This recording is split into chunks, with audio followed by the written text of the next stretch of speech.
Why can't some people let go? Let's get into the psychology of stalking an ex. So a relationship ends, but for one person, it's just not over. What's going on there? This has a name: post-relationship stalking. It's an unwanted, intrusive pattern of pursuit. And it all starts with something we all get: the simple, brutal pain of rejection. We're talking way beyond sadness. Think profound loss, wrecked self-esteem, and just intense grief. Okay, but a lot of us feel that pain, right? So what's the tipping point? When does it become dangerous? Well, it usually comes down to three key psychological drivers. Let's break them down.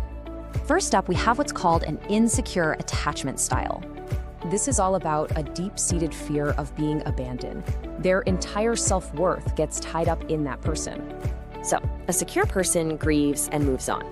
But for an insecure person, their self-worth is just shattered. They have to cling. All right, driver number two, a persistent, powerful fantasy that they'll get back together. In their mind, the breakup is just a test, and any contact is twisted into a secret sign of hope. This quote just nails it. They're not in love with the person, but with the idea of getting them back.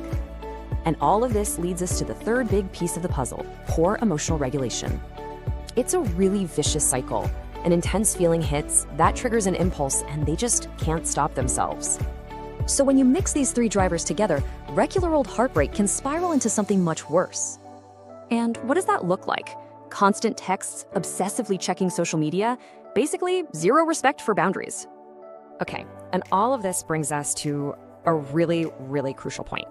Understanding why this happens is absolutely not an excuse for what they do.